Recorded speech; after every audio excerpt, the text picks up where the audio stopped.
I actually thought, divisional rival. It's the Dolphins. It's Fitzpatrick.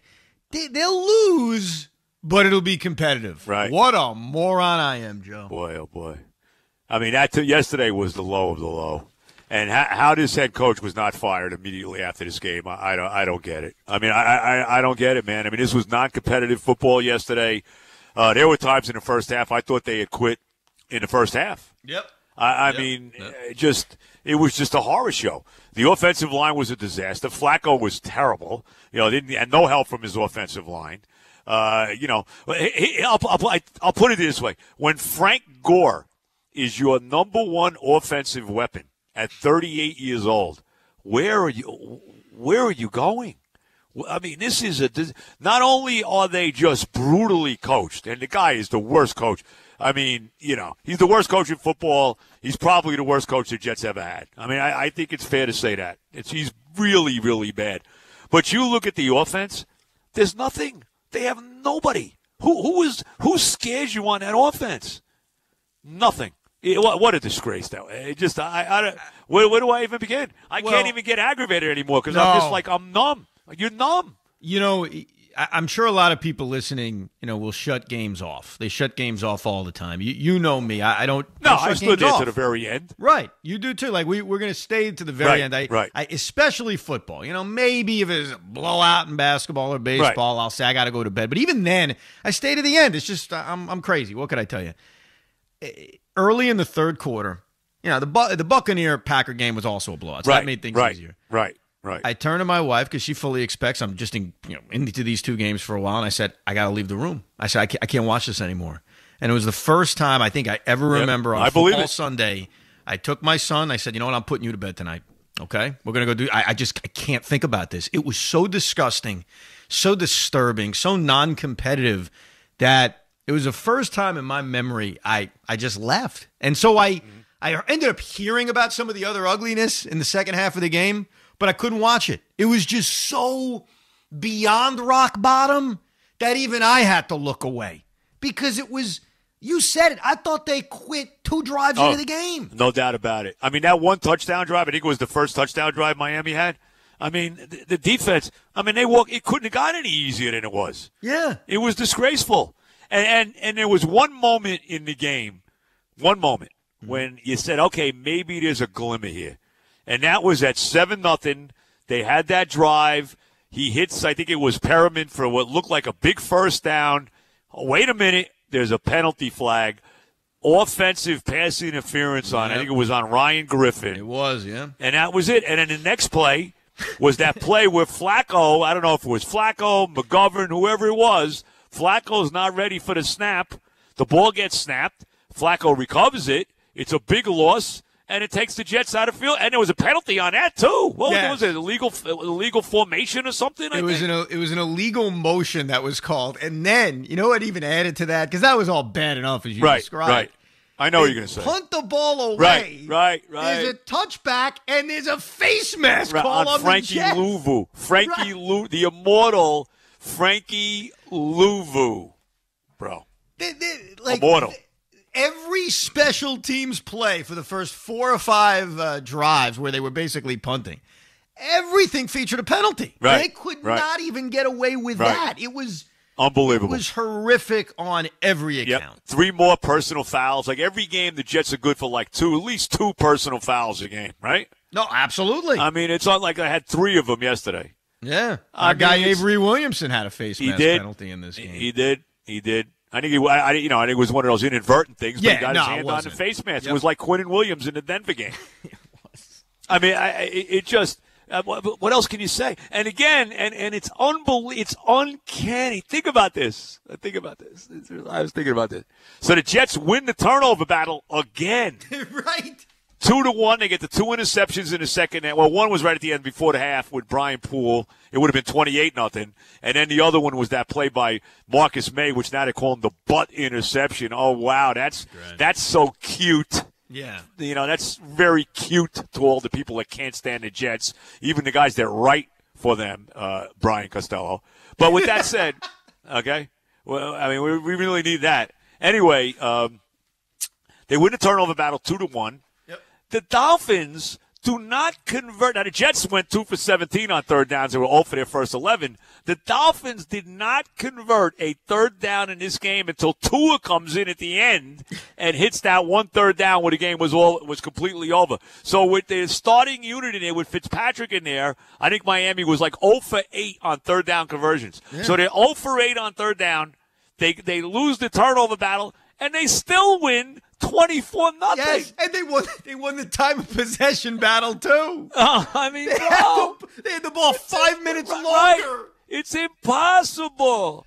Well, oh my God. That's the thing about their awfulness that's incredible. They're doing things that shouldn't happen. I mean, they won the turnover battle. They defy NFL logic is what they are. Yeah, like if you win the turnover battle, you usually win. By the way, they've done it 3 weeks in a row. Yes! 3 weeks, and they got it. And we talked about this last week. They got to be plus in the turnovers, bro. They have to be. They are. The last 3 weeks, they have turned the ball over one time. One time in 3 games. That's right. They have forced 6 turnovers in the last 3 weeks. They are plus 5 the last 3 weeks. And they've been outscored by, 40, 1,000. Whatever it is. Oh, my God.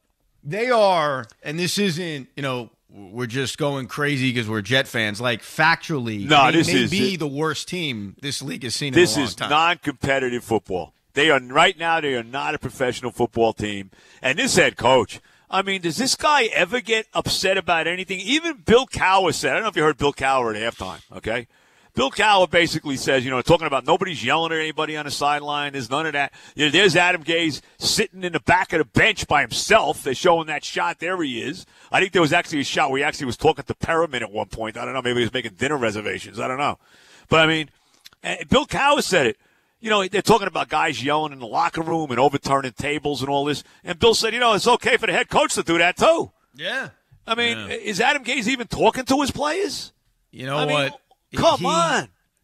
After I checked out of the second half, I had a curiosity to watch the postgame show. I couldn't bring myself to do it. No, you're a smart man. I couldn't bring myself to do it. I got to tell you, I'm in a weird place with the Jets over the last 24 hours because I've had thoughts I've never had before. Like, one of them is the whole tanking thing. Like, I've never been a fan of tanking, but I was so I was so enjoying Saturday and watching Trevor Lawrence, and this team is so bad that, like, they can win a few games and still get the number one overall pick, as we all know. Of course. But it's also hitting me like, what am I doing with myself? Like, every Sunday, they're going to lose every game. Every game. Especially the next 3 weeks going into the bye, especially when you look at who they're about to play. Buffalo, Kansas City, New England. I don't know how good New England is. They'll still kill the Jets. Oh, yeah, on a Monday night? You bet your bottom dollar they will. Right. But the other thought I had is I'm watching Adam Gase, and we all know he's a terrible head coach. That's not even – I mean, we get it. All of it's true. He looked dead. He looked beaten. And I looked into his eyes, no jokes here, and I said, they got to do him a favor and fire him. I mean, it's not just for you and me and for Jet fans anymore. Like, it is for him. He sounded like a wounded, beaten man. And even his team. We saw Bill O'Brien get fired, and the Texans immediately respond with a win. And then yesterday, probably they should have won that game against the Titans, and they lose that brutal game in overtime. What a game for Derrick Henry! But they they look like there's life there now, even though they lose yesterday. And Atlanta fires Dan Quinn, and Atlanta goes out there and beats Minnesota yesterday. So I mean, just to give, like you said, to do Gase a favor now, and the team a favor. Maybe if they bring somebody else in there, there's actually a little light, a fire is lit a little bit that they could look like a competitive NFL team. Maybe. I honestly, it's almost inhumane to keep him as the head coach. Like, it's just mean. Like, we are now being mean to him, Adam Gase. It's mean to the fan base. Well, and it's mean to his team. It's mean to his team. Joe, you know what? For me and you and for the fan base, we are starting to fully understand and appreciate, hey, they keep losing. They're going to get the number one overall pick. Right. There's happiness at the end of the day. Right. Maybe happiness. Well, they better hire the right head coach, too. I agree. All of that's true. Yep. None of that occurs for this head coach. This head coach is being forced to go out there every week. Sure, he's getting paid to get paid either way for no end game. What's his end game? Right. He is not going to coach this team next year. Right, and he's never getting a head coaching job again. I mean, I don't see where he's ever getting a head coaching job again. Maybe in college. No, I agree. And so, like, last night, I'm telling you, I'm having these thoughts I've never had before, but one of the thoughts really in my head watching him is, my God, just do him a favor. Yes, get him out. He had no answers. Brian Costello and all the media members are peppering him with, what could you do? Could you do this? And basically, Adam wanted to say, I got nothing. Like, I am done. What do you want me to do? Not as an excuse, but it's the reality. And you talk about him getting mad? The only thing he got mad at is Greg Williams. That's the only thing he's getting mad at. Right. And Greg Williams is not wrong. I mean, look, Greg Williams shouldn't be. I mean, his defense has been terrible, too. I mean, let's be honest. I mean, they were just another personal foul. I mean, not to mention everything else that's gone wrong. But, you know, he's certainly not wrong in what he said. I mean, you know, the offense is just abysmal. I mean, the offense is just, especially yesterday, is just a horror show, man. There's nothing. They have nothing. And like I said, if Frank Gore's your best weapon, I mean, you know, you take Jamison Crowder out of the game, which they obviously did. They double-teaming him because the only guy that could hurt you. And who is scaring you? Rashad Perriman? What? No, we're witnessing from a coaching level, from an ownership level, from a talent level, we are witnessing one of the worst things we've ever seen. One of the worst franchises and seasons we've ever seen. We've seen some bad ones, but this is, and you know, we talked about it a little bit last week. You could look at the numbers, and you can certainly look at the roster. This team is far worse than the 1-15 team. Yep. They are. Yep. They're worse. They're worse Much statistically. Worse. They're worse roster-wise. So we're witnessing something, Joe, where we're never going to forget the 2020 New York Jets. That's where we're going. Sometimes seasons, you know, mediocre seasons run together. Here's the one thing I will say about this year. Yeah. If things go and if it's handled correctly, and that is a major comment when you're talking about this abysmally run franchise for half a century now, okay?